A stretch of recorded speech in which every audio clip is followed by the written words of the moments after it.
Živijo, naredili bomo analizo na parih potencialnih parih in začeli bomo z evro AUD. Evro AUD gledamo na 4-urnem časovnem intervalu. Lahko vidimo, da je po močnem selu cena je naredila lower low in je začela delati korekcijo.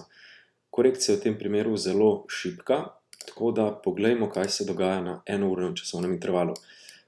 Cone smo že narisali, se pravi, kako mi gledamo ta par. Gledamo odboj od prejšnjega lower higha in rejection, seveda od resistanca, target imamo pri lower lowu. Druga opcija je pri vrhu strukture, se pravi, da cena zraste do vrha rangea, naredi rejection od resistanca in v tem primeru imamo zopet target pri lower lowu. Naslednji primer je funt dolar na 1-urnem časovnem intervalu. Lahko vidimo, da je cena naredila močen bullish momentum in dela manjše higher highe. Zdaj, trenutno nam sama slika ni všeč, zato ker je premajhna korekcija se je zgodila. Se pravi, če recimo bi ga trgovali na H1 oziroma nižjih intervalih, bi gledali za buy po vrnitvi do supporta in potem nadaljevanje. Kaj predvidevamo, da se bo zgodil? Preboj supporta, vrnitev potem do resistanca in padec nazaj, kjer se je zgodil močen bullish momentum. Bomo videli tekom tedna, kako bo cena reagirala pri supportu in naredili neko nadaljevanje, oziroma če bomo trgovali ta par, bomo prav tako ga objavili v trading roomu. Naslednji primer, katerega smo pa tudi že objavili danes v trading roomu, je pa NZD jen. Kot lahko vidimo, je cena v padajočem trendu in v tem primeru je to zadnji lower low in cena se je vrnila do breaka. Zdaj, ena varianta je, da naredi rejection od resistanca in imamo prvi target pri lower lowu. Druga je, da prebije resistance, naredi korekcijo, popravek, nato nadaljuje do swing higha, to je opcija za buy. Zdaj pa tretja je pa, ko cena recimo pride do prvega targeta za buy, v tem primeru smo trgovali counter trend, pa lahko počakamo na rejection od resistanca in prvi target pri supportu, drugi target pa pri lower lowu. Lahko gremo še na gold.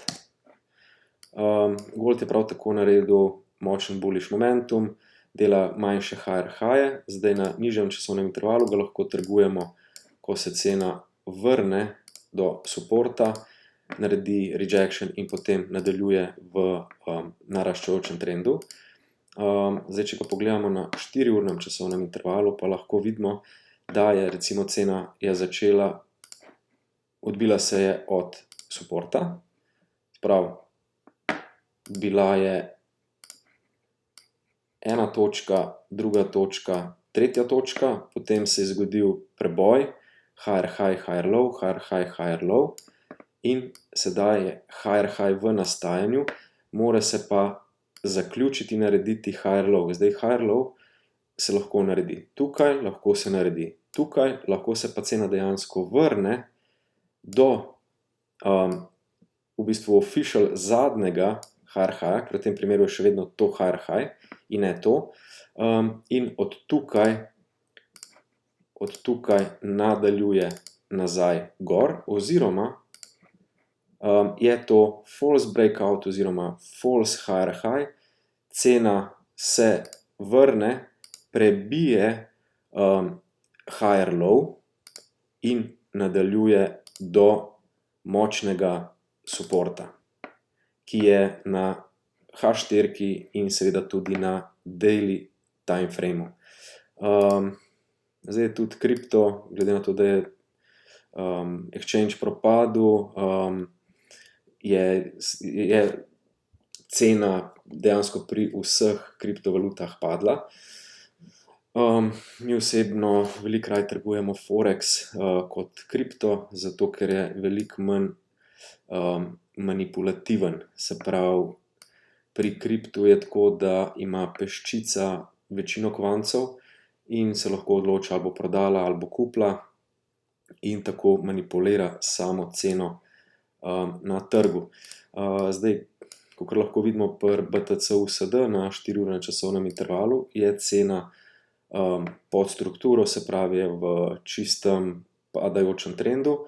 Kaj lahko pričakujemo? Vrnitev do strukture, do rezistansa, nek double top in potem ponovni padec. Mi na daljši rok itak pričakujemo, da bo Bitcoin prišel oziroma padel pod $10,000.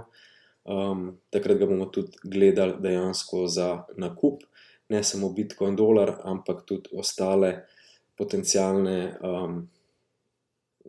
rečemo slabšalno, shitcoine, jih bomo gledali prav tako za nakup. Trenutno pa ja, je cena v čistem padajočem trendu in ostale valute prav tako, ker vse načeloma sledijo Bitcoinu.